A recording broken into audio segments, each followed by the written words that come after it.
Les données. Bonjour à tous, merci de nous rejoindre. Les données, qu'est-ce que c'est? Comment les traite-t-on? Qu'est-ce que ça change? Et où est-ce que ça nous mène? Voilà les questions que soulève l'exposition Teradata, ici à la Cité des Sciences et de l'Industrie à Paris. À travers un parcours ludique et pédagogique, l'exposition nous emmène dans le monde de la data, de la big data et de la révolution numérique, et ce jusqu'au 7 janvier 2018. Nous emmenons aujourd'hui en Facebook Live dans cette Teradata en compagnie du commissaire de l'exposition Pierre Duconseil. Monsieur Duconseil, bonjour. Derrière le nom de cette exposition Teradata, il y a une métaphore évidente. Est-ce qu'il faut voir la data comme une terre de données, comme un monde parallèle dont nous sommes tous acteurs et contributeurs? Un monde parallèle dans lequel on vit, donc il est plus si parallèle que ça, puisque on est, on est à la fois les créateurs et les explorateurs de ce monde qu'on est en train d'imaginer et en train de découvrir. D'accord. Il faudrait l'imaginer comment, ce monde? On le voit comment? C'est le monde des machines, des algorithmes?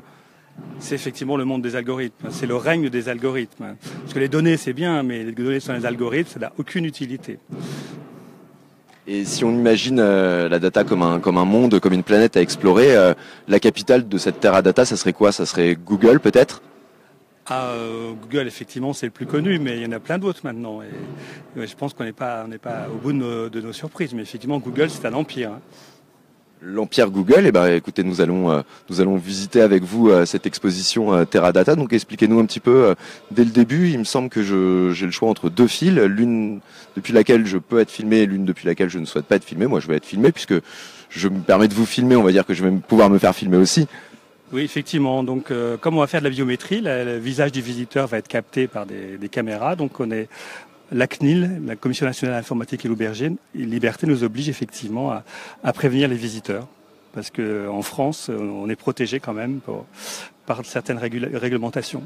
Nous allons en parler durant ce Facebook Live. Alors donc là, je traverse l'entrée de l'exposition Teradata. Donc il y a des caméras autour de moi qui filment mon visage, qui prennent mes données physiques. Donc là, il y a une caméra. Ici, une deuxième. Et devant moi, une troisième. Voilà, donc nous rentrons dans l'exposition que Monsieur Duconseil va nous présenter, va nous raconter. On est accueilli par Experiment Boy, donc un youtubeur bien connu, qui nous dit bonjour et qui nous présente assez rapidement effectivement l'exposition, comment elle fonctionne, qui nous dit aussi qu'on peut être suivi en Wi-Fi dans l'exposition, donc des petites choses comme ça. Et j'aurais une première question toute simple, peut-être presque évidente, mais j'ai envie de tout simplement vous demander, vulgairement et pédagogiquement, qu'est-ce que c'est que la data? La data, donc on parle ici de données numériques dans cette exposition. La data, c'est plein de choses. Ça peut être un simple clic sur un écran d'ordinateur, ça peut être une photo numérique qu'on envoie dans les réseaux, ça peut être un capteur de température qui enregistre une donnée effectivement physique. C'est toutes ces choses-là, les données. Donc c'est un monde et une grande variété de données.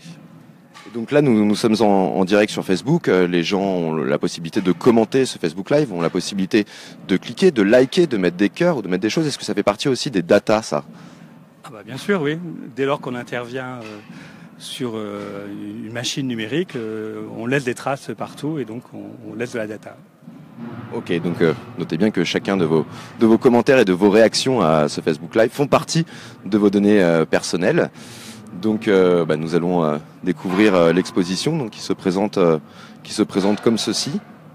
Est-ce que vous pouvez nous expliquer un petit peu ce que sont ces tables qui d'ailleurs me font penser à l'image qu'on a un petit peu, la façon dont on représente les données avec des couleurs, avec des carrés. Alors ces tables, il y en a 31 tables, sur ces tables il y a 37 sujets et vous pouvez remarquer effectivement qu'elles sont présentées effectivement comme un damier, comme des gros pixels on dirait dans cette exposition, qu'elles sont colorées parce que chaque couleur correspond à un des 4 thèmes de l'exposition et ces tables elles nous servent littéralement à mettre à plat le sujet des données, des algorithmes. C'est une façon muséographique de traduire cette mise à plat du sujet qu'on propose aux visiteurs. Il y a un sens, j'imagine, qui est représenté ici. Donc on va essayer de faire dans l'ordre. On s'arrêtera peut-être pas sur chacune des tables, mais je suis sûr que la plupart d'entre elles racontent des choses intéressantes, des choses étonnantes aussi. Alors, la première partie de l'exposition est consacrée, donc les tables bleues là sont consacrées à, en gros, qu'est-ce que c'est qu'une donnée. Donc on a parlé tout à l'heure effectivement de la variété des données, donc on en parle sur cette table ici là. Et puis il y a aussi la question du volume des données. Il y a beaucoup de données effectivement qui sont produites chaque jour, des quantités astronomiques. En 5 ans, on a produit plus de données qu'en 3000, 4000 ou 5000 ans d'histoire. C'est vertigineux ça. C'est absolument vertigineux. Et nous-mêmes, on en produit des quantités astronomiques tous les jours. Et donc ça, on peut voir ça sur un petit dispositif qui est juste à côté, là, si vous me suivez.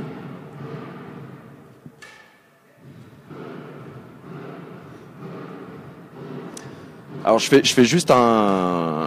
précise juste quelque chose aux gens, s'ils entendent derrière nous des bruits dans tous les sens, il faut savoir que d'ici à 20h, depuis la Cité des Sciences et de l'Industrie, il y a une soirée Science Friction que je retransmettrai en partie également dans ce Facebook Live où il y a des concerts. Toutes les expositions seront ouvertes, c'est une sorte de grande fête futuriste qu'organise la Cité des Sciences, mais revenons tout de suite sur la data. Voilà, donc nous sommes ici devant un dispositif que vous pouvez regarder et qui montre effectivement à quelle vitesse ces données sont traduites. Alors par exemple, les compteurs de droite, ce sont les compteurs qui indiquent le nombre de tweets, le nombre de photos postées, le nombre de vidéos ajoutées sur YouTube, par exemple, depuis l'ouverture de l'exposition. Donc les tweets, on est à quasiment 13 milliards.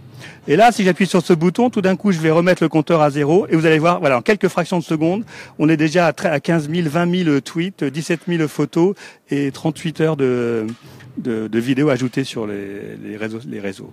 La Teradata, c'est un monde qui va hyper vite. Hyper vite, tout à fait. Voilà, donc quelques exemples. Il faut bien sûr que les données soient de bonne qualité pour qu'elles soient traitées, parce que sinon on a des résultats qui n'ont aucun intérêt. D'accord. Qu'est-ce qu'on appelle une donnée de bonne qualité ? Eh ben, c'est une donnée qui a été, par exemple, si elle a été donnée par un capteur, il faut que le capteur soit de bonne qualité, qu'il enregistre une mesure fiable. Hein, voilà, tout simplement. Ou que ce soit effectivement une donnée, quand vous laissez votre nom et votre adresse, je sais pas, sur Internet, il faut que ces données soient vraies et non pas obfusquées, comme on dit, c'est-à-dire des données qui sont fausses. Vous mettez un faux nom ou une fausse adresse. D'accord. Alors, on va continuer, je ne sais pas qu'est-ce que... On va continuer par exemple par la partie consacrée aux algorithmes. Donc chaque partie d'exposition donc est introduite par un grand témoin, un expert. Ici, là, donc, c'est Françoise Soulier-Fogelman, qui est mathématicienne et informaticienne, qui nous introduit à la question des algorithmes. Donc, vous voyez, c'est un film. Elle est en pied, elle est quasiment à notre échelle, et c'est comme si elle nous parlait en direct. Et donc, on l'a enregistré, ça dure 2 minutes, 3 minutes, et elle nous dit en gros qu'est-ce qui s'est passé dans le monde des algorithmes depuis les années 70. D'accord, et justement, les algorithmes, on va en parler, et je trouve qu'il y a une représentation assez simple et imagée de ce qu'est un algorithme avec ce Rubik's Cube. Vous pouvez nous expliquer le parallèle entre un algorithme et un Rubik's Cube ? Un algorithme, c'est simple, c'est une succession d'opérations qu'on fait toujours dans un certain ordre pour arriver toujours au même résultat. Donc effectivement, dans le cas du Rubik's Cube, quand il est mélangé, pour réussir à avoir des faces monochromes, eh bien, il y a une succession d'algorithmes à mettre en place, et il y a des algorithmes plus ou moins rapides pour arriver au bon résultat. Mais il y a des algorithmes qui sont de nature encore plus simple et plus triviale. Par exemple, quand on fait un nœud de cravate. D'accord. Ça, c'est une façon de faire de l'algorithmique sans le savoir. Donc ici, effectivement, on présente des cravates et le visiteur est invité lui-même à faire son nœud de cravate en suivant donc les algorithmes qui sont présentés sur la table. Alors j'ai du mal à bien comprendre le lien entre faire un nœud de cravate et un algorithme. Et ben justement, faire un nœud de cravate, c'est pour arriver à ce qu'on appelle un nœud Windsor ou demi-Windsor, eh bien, il y a une succession de mouvements à opérer avec la cravate pour arriver effectivement à que ce soit ce nœud-là et pas un autre nœud. Si vous passez le grand bout devant le petit ou inversement, ben, vous n'avez pas le même nœud, tout simplement. Alors, oui, et C'est aussi tout simplement ces tables vertes donc cherchent à répondre à la question de comment on les traite ces algorithmes. Tout à fait. Alors des algorithmes, par exemple, on va passer à la partie plus numérique des algorithmes. Et donc on arrive à ces tables-là, tables qu'on a réalisées justement avec un opérateur qui s'appelle Quant, qui est le moteur de recherche franco-allemand. Et avec eux, on a réalisé ces deux dispositifs multimédia. L'un qui explique ce que c'est qu'un moteur de recherche. L'un qui explique ce que c'est qu'un moteur de recherche. Donc c'est un petit multimédia, un tourne-page. Et donc il nous faut rentrer dans le cœur de l'ordinateur de manière assez ludique et assez graphique pour tout savoir sur les moteurs de recherche, par exemple. Parce que le moteur de recherche utilise beaucoup d'algorithmiques, effectivement, pour fonctionner, notamment des algorithmes d'indexation qui sont présentés dans le multimédia qui est juste de l'autre côté de celui que vous filmez actuellement. D'accord, donc on va aller le voir.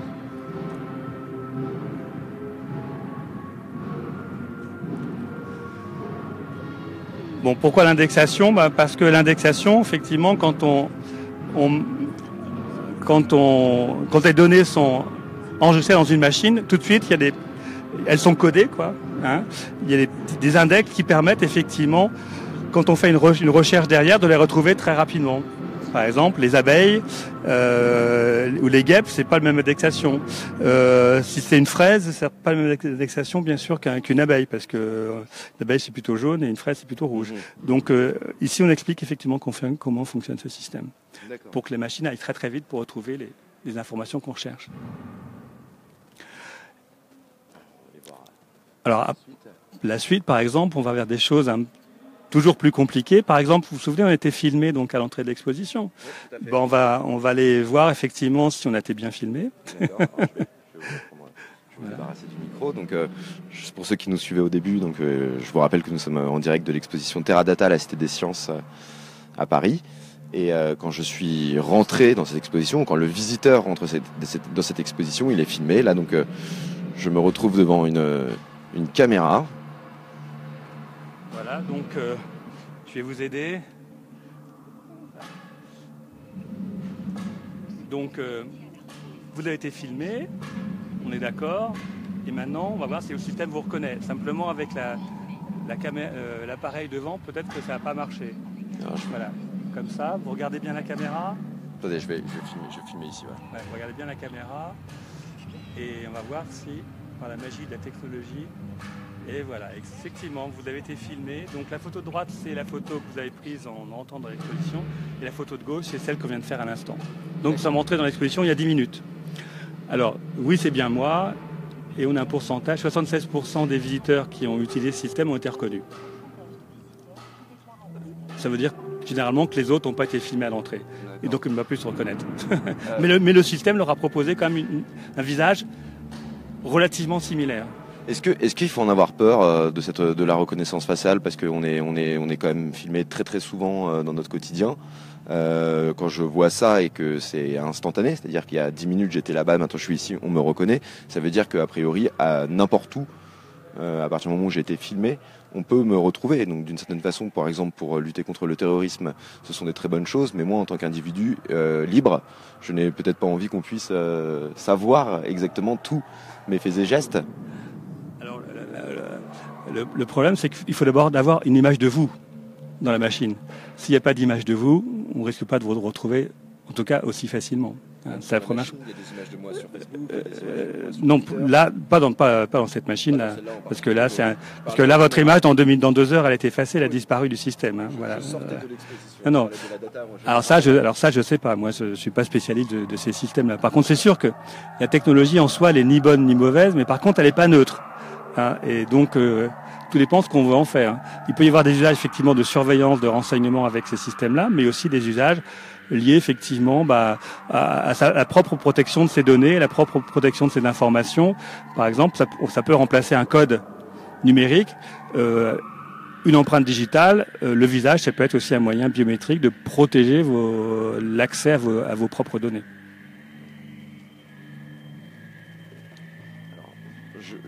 J'ai un tout petit problème avec ce Facebook Live, c'est juste que je ne vois pas vos commentaires pour le moment. Je vais quand même essayer de voir si vous avez éventuellement des questions.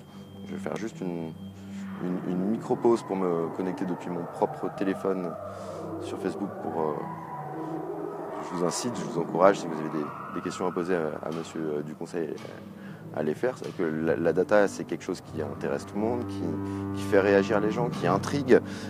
D'ici, je crois que dans l'exposition, il y a un moment, on va quand même évoquer la question de la liberté, de comment effacer, si on peut effacer nos données. Donc là, voilà, je fais un peu une inception, mais je suis moi-même en train de regarder vos commentaires. Je vois qu'il y en a de nombreux commentaires. Je vous rappelle aussi une autre chose, c'est que si vous entendez de la musique, si vous entendez beaucoup de bruit derrière nous, je l'ai déjà dit mais je le redis, c'est que d'ici quelques minutes, d'ici 1 heure, ici à la Cité des Sciences et de l'Industrie à Porte de la Villette, va se tenir Science Friction, une grande soirée qui est organisée ici où il y aura des concerts, il y aura notamment La Femme en concert et Nesdos dans les différentes expositions temporaires que propose la Cité des Sciences et de l'Industrie. Je reviendrai là-dessus d'ici 1 heure. Je vous diffuserai aussi ça en Facebook Live, donc n'hésitez pas à revenir sur le Facebook des Échos. Donc nous revenons à Teradata, cette terre de données. Autour du data, il y a aussi de nombreux métiers qui se sont créés, data scientist, data analyst, data journaliste, j'en oublie énormément. La data, c'est devenu un véritable facteur d'emploi. Ça régit notre économie aujourd'hui. Oui, enfin, en tout cas, il y a beaucoup d'applications, ne serait-ce que l'usage des plateformes numériques qu'on connaît tous et dont on sert de plus en plus souvent. Mais effectivement, il y a de nouveaux métiers qui apparaissent. Le problème actuellement, c'est que c'est des métiers récents. Les écoles commencent seulement à former ces gens et peut-être qu'on va être à court de data scientist, data analyst prochainement, ou peut-être pas. En tout cas, il y a une course effectivement autour de ces métiers qui est engagée. Et vu le nombre d'informations, on le voyait tout à l'heure, qui circulent chaque seconde dans le monde, il y aura évidemment de nombreux métiers d'avenir autour de la data. Et là, nous sommes devant une table qui nous parle de la data visualisation. Data visualisation, parce que on a eu des données, on les a traitées par les algorithmes, et ces algorithmes ont fourni de l'information. Et cette information, il faut pouvoir la représenter. Et donc, ce qu'on trouve de mieux pour représenter ça, c'est la data visualisation, c'est-à-dire la visualisation de données. Et ici, on a une petite table où on propose effectivement d'expliquer assez rapidement de quoi il s'agit. Par exemple, vous êtes en train de filmer une data visualisation que nous avons réalisée nous-mêmes lors d'une après-midi de concertation auprès du public sur justement ces questions de données d'algorithmes. Là, c'est une data visualisation qui permet de comparer je crois que c'est des volumes d'achat, etc., de consommation entre voitures, médicaments, etc. Et une data visualisation tout à fait intéressante. Celle-là est historique puisqu'elle date du 19e siècle. C'est une data visualisation qui représente la campagne de Russie de Napoléon. Et donc, une représentation à la fois dans l'espace, mais aussi dans le temps. Et donc, au démarrage, ils sont 200 000 soldats. Ils partent de France. Ils arrivent à l'autre bout à droite, à Moscou. Ils ont déjà perdu un certain nombre d'hommes. Et après, bien sûr, c'est la fameuse Bérésina. Et ils rentrent sur Paris, ils sont plus que 10 000. Donc, ça, vous voyez, data visualisation, c'est une vieille histoire. Oui, c'est hyper intéressant. Du coup, je me demande qu'est-ce que ça voulait dire la data avant l'arrivée d'Internet et comment on la collectait. C'était les livres, la culture, l'histoire.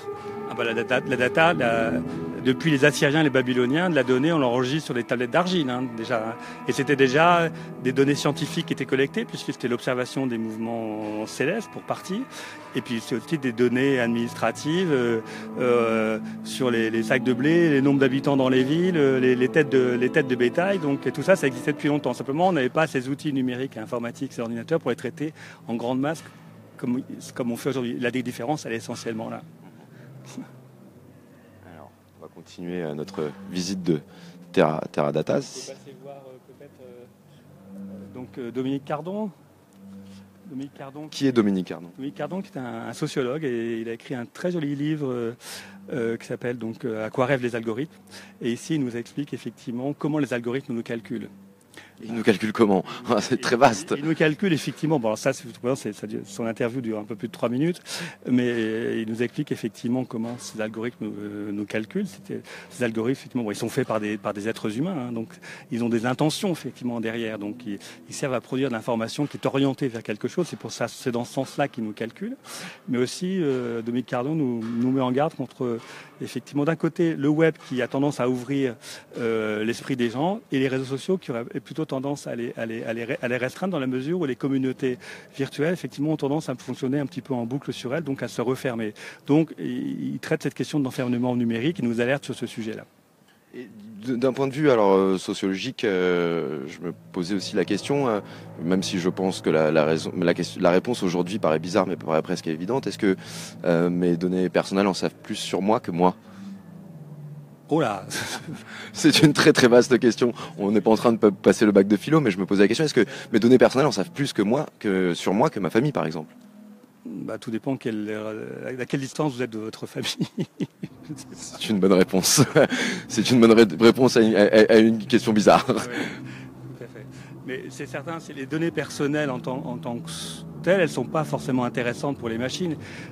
Les machines, elles ont besoin d'avoir beaucoup de données personnelles de plein de gens différents pour, à partir de là, créer des modèles qu'ils peuvent exploiter pour en extraire des modèles statistiques qui permettent effectivement de dire cette personne est plutôt dans cette catégorie-là, cette autre dans cette catégorie-là, et celle-là je peux donner ce genre d'informations, et celle-là ce genre d'informations.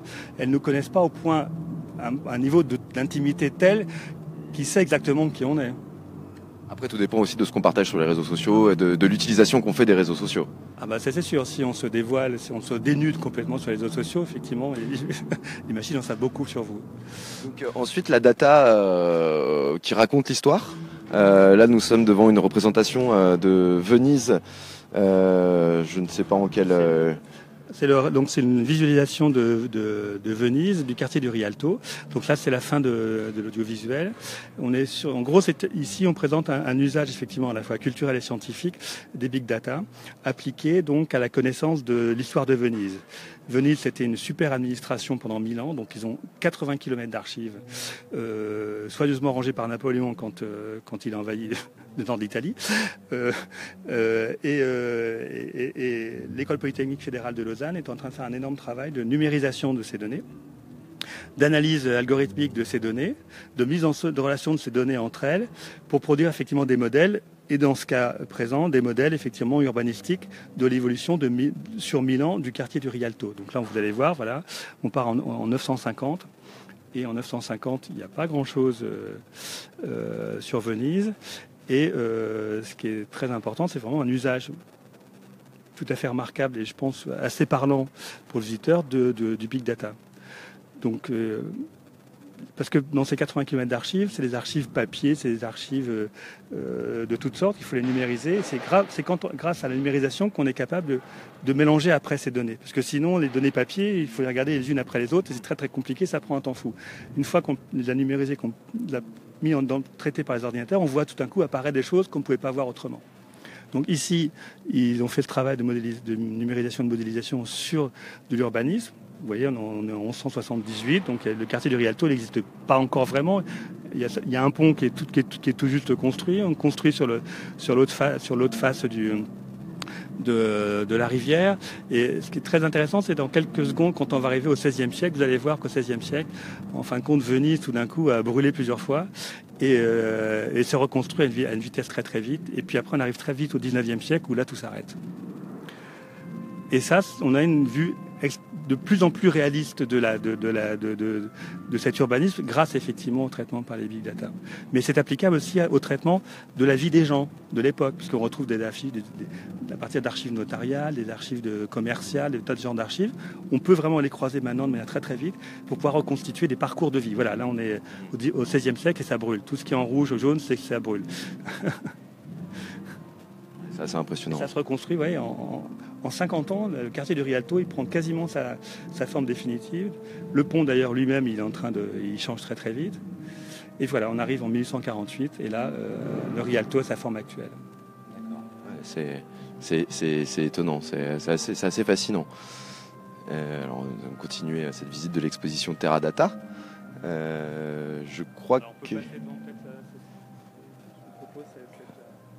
Cet audiovisuel qui est probablement pour moi l'audiovisuel le plus important de l'exposition, puisqu'il traite de ce que c'est qu'une plateforme numérique. Alors, qu'est-ce que c'est? Alors une plateforme numérique, effectivement, c'est l'intermédiaire entre des gens qui veulent quelque chose et d'autres gens qui veulent autre chose, mais ces gens-là ont besoin de se mettre en relation. Et donc ces fameuses plateformes, en fin de compte, qui sont constituées essentiellement d'un super algorithme qui permet effectivement de mettre en relation ces gens. Par exemple, entre quelqu'un qui veut acheter une raquette de tennis et quelqu'un qui veut vendre une raquette de tennis, pour que ce soit performant, il faut que ces plateformes soient en position dominante. D'accord. Donc c'est pour ça qu'il faut avoir des très très grosses plateformes transnationales pour que le service soit rendu le plus efficacement possible. Mais derrière ça, bien sûr, ça pose des problèmes après de territorialité, parce qu'effectivement, ces plateformes sont transnationales, donc il y a des problèmes de régulation, de réglementation. Donc, on connaît ça maintenant avec beaucoup de ces plateformes. Simplement, ces plateformes aussi récoltent beaucoup de données sur vous, quand vous achetez ou quand vous vendez. Et après, elle vous propose, c'est pourquoi après, tout d'un coup, on voit apparaître sur son écran d'ordinateur des promotions pour, je sais pas, des cours de tennis quand on a acheté une raquette, l'achat d'une paire de tennis, ou pourquoi pas d'autres choses comme ça. Quand on utilise une voiture, par exemple, avec un chauffeur, on est noté, on se note, donc après, on s'auto-surveille d'une certaine manière, donc ça pose d'autres problèmes. Donc ça rend des services, mais aussi il y a une gestion effectivement de ce qui se passe derrière qui est à réguler. Et donc là, par exemple, on n'en est pas encore là, mais à travers ce Facebook Live, pour ceux qui le regardent, vous pourriez très bien retrouver sur Facebook, dans vos promotions, la proposition de venir acheter un billet pour venir visiter cette exposition. Ça paraîtrait assez logique. Les données, où ça nous mène? Donc là, on est dans un autre secteur de cette exposition, où on va aborder la question de pouvoir supprimer ces données, qui est quelque chose qui, je pense, est assez intéressant et assez intriguant, parce que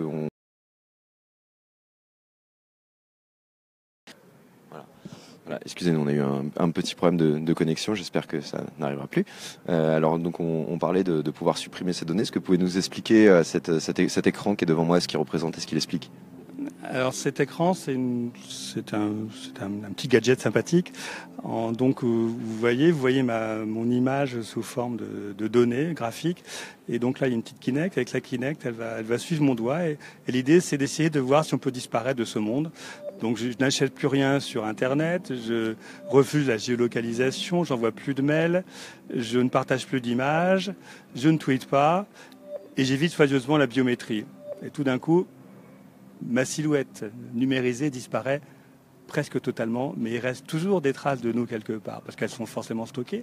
Et puis nos proches peuvent parler de nous, peuvent dire des choses sur nous, sur les réseaux sociaux ou ailleurs. Donc, en fin de compte, disparaître, ça paraît de plus en plus difficile maintenant.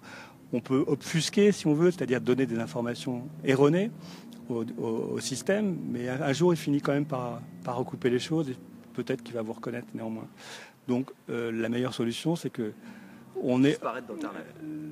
Oui, d'aller vivre en ermite, ou plus simplement que les usages sociaux soient plus régulés, que les plateformes soient plus transparentes par rapport aux usages qu'ils font de nos données, qu'il y ait vraiment un échange contractuel entre les uns et les autres, et non plus seulement une économie un peu sauvage. Donc ouais, c'est difficile de disparaître, c'est difficile de disparaître totalement et de faire disparaître nos données.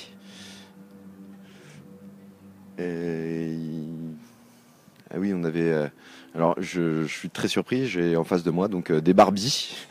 Expliquez-moi ce que racontent ces deux Barbies. Donc, une Barbie de 1974 et une Barbie de 2017. Ouais, c'est la question des données personnelles. Donc là, une petite définition de ce que c'est qu'une donnée personnelle.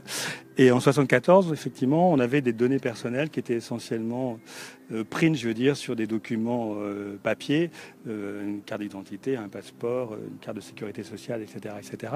Aujourd'hui, ces documents existent toujours. Bon, ils ont des formes de plus en plus numérisées. Et surtout, aujourd'hui, ce qu'on porte sur soi, c'est des cartes de transport, des objets connectés, des téléphones portables. On se connecte à des réseaux. Donc, on n'a plus seulement des données personnelles à connotation administrative, on a aussi des données personnelles à connotation plus commerciale et plus intrusive. Donc voilà, on produit de la donnée en flux tendu aujourd'hui, alors qu'en 74, non, les données étaient assez stables et assez figées, sauf quand on déménageait ou qu'on se mariait ou que je ne sais quoi.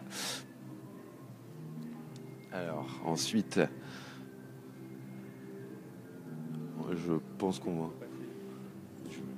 Moi, je vous propose de faire un petit arrêt par la table où on présente une artiste qui est donc Albertine Meunier, qui est artiste numérique. Et paradoxalement, l'œuvre qu'on présente sur cette table ici, c'est un livre qu'elle a fait, plus exactement 2 tomes, à partir notamment de ses requêtes sur Google depuis 2008-2009.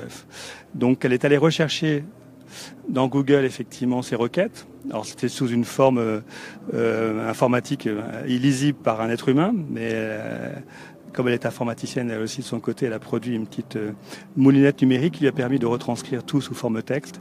Et à partir de ces requêtes textualisées, elle les a transformées en livres. Et ici, on présente à la fois les vrais livres qu'on peut acheter. Ce sont des vrais livres de librairie. La version numérique de ce livre également qu'on peut commander. Et puis également on a l'audio lecture de ces livres par une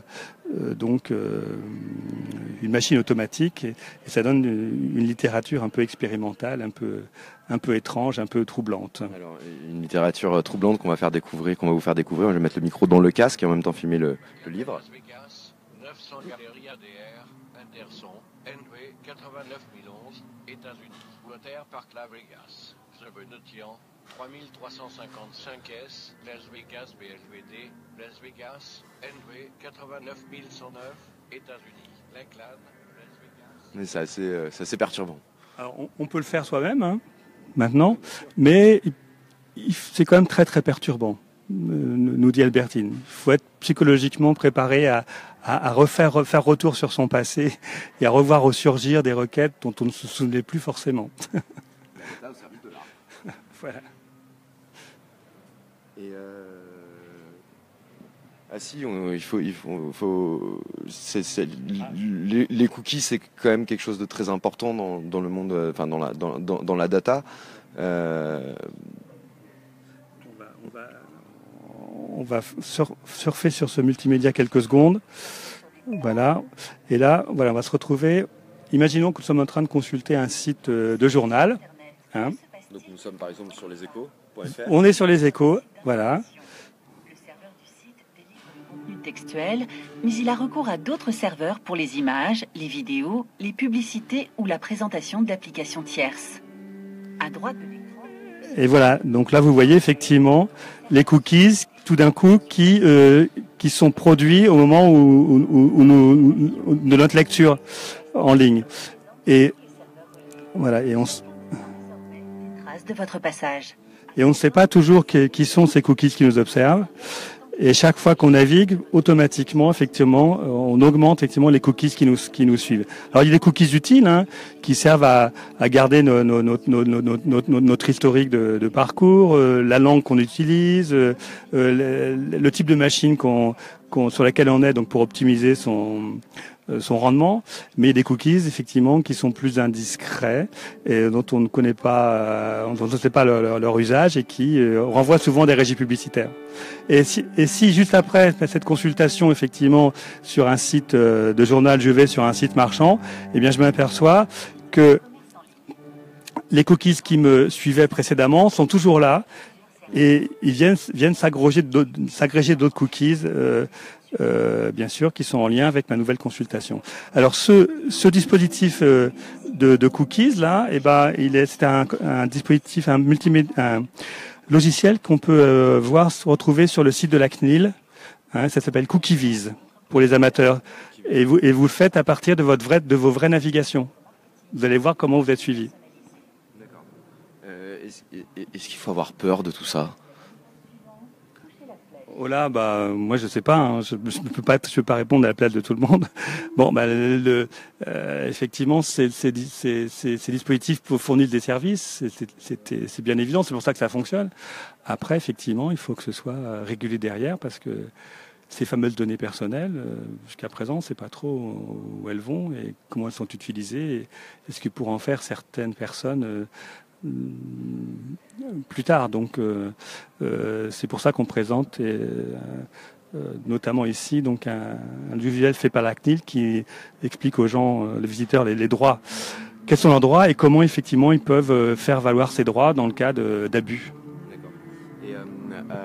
Actualité oblige, on va terminer ce Facebook Live en allant voir un petit peu comment les données des hommes politiques sont enregistrées. Il me semble qu'il y a une table qui est consacrée à ça et qui est assez parlante sur la façon dont les hommes politiques, dont Marine Le Pen, Emmanuel Macron, tweetent. Et c'est des tables de données qui montrent aussi différentes tendances. On verra que Marine Le Pen s'exprime plus sur l'immigration à travers des données que Emmanuel Macron qui s'exprime plus, par exemple, sur l'économie.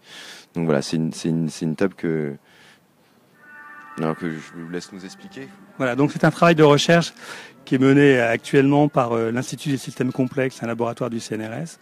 Et donc, ils suivent en gros, ils suivaient jusqu'à présent 6 candidats, et pas pris au hasard, simplement les candidats qui tweetaient beaucoup. Il fallait qu'il y ait une masse d'informations intéressantes pour que ça. Et là, actuellement, ils sont classés par nom de parti politique. Alors, par exemple, quand vous sélectionnez un des postulants à la présidence, eh bien, vous pouvez voir effectivement le type de tweet qu'ils ont produit. Donc ça, c'est les petits points orange et les barres graphes, c'est les retweets. C'est-à-dire que là, on est sur l'emploi. Là, on est sur le thème de l'emploi, donc l'économie. Alors, je ne sais pas, choisissez ce que vous voulez. Est-ce que Monsieur Mélenchon parle d'économie? Oui, il en parle, bien évidemment. Alors, et à droite de l'écran, on peut également voir certains de ses tweets. Macron en parle également. Donc c'est vraiment un travail de recherche qui est mené en live. Donc bien sûr, nous, on va actualiser ce multimédia très prochainement, d'une fois qu'on aura le résultat définitif, et on aura donc une nouvelle version du dispositif. D'accord. On peut voir dans les médias, évidemment, comment les médias... il faut cliquer là. Voilà. Il fallait appuyer fort. On voit comment dans les médias, effectivement, les tweets sont repris. Donc là, sur le thème de l'éducation, voilà. À travers Benoît Hamon. Voilà. Si je vais sur Marine Le Pen, par exemple, voilà. Ça va être majoritairement BFM qui a traité l'éducation à travers Marine Le Pen. Voilà. Et les hashtags le plus retrouvé, c'est sur Marine Le Pen autour de l'éducation, c'est hashtag le grand débat, hashtag éducation, autour de ça, si j'ai bien compris.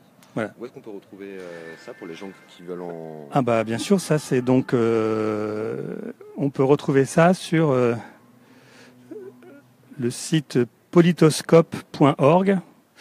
Il y a un flashcode qu'il est possible d'enregistrer donc sur le multimédia de l'exposition. Sinon, vous allez sur le site effectivement de l'Institut des systèmes complexes du CNRS. D'accord. Donc, je vous invite à aller sur politoscope.org pour essayer de comprendre la façon dont les candidats à l'élection présidentielle communiquent à travers leurs données personnelles, à travers les réseaux sociaux. Je pense que nous avons fait le tour. J'espère que cette visite vous a plu, a répondu à certaines de vos questions. En tout cas, je vous remercie beaucoup pour cette visite guidée. L'exposition, c'est jusqu'à début janvier 2018, c'est bien ça? Exactement, jusqu'au 7 janvier 2018. Donc, on a le temps de la visiter. Et donc je vous rappelle que c'est à la Cité des Sciences et de l'Industrie à Paris. Merci à tous de nous avoir suivis. Nous étions en direct de la Villette, de l'exposition Terra Data. N'hésitez pas à partager ce Facebook Live s'il vous a plu. Et je vous donne rendez-vous d'ici quelques minutes, d'ici 1 heure, toujours en direct de la Cité des Sciences et de l'Industrie, où on va vous montrer un petit peu comment ce lieu va tenter un petit peu de renouveler la fête du futur à travers ces expositions et des concerts, dont un concert de la femme. Merci beaucoup de nous avoir suivis et bonne fin de journée à tous.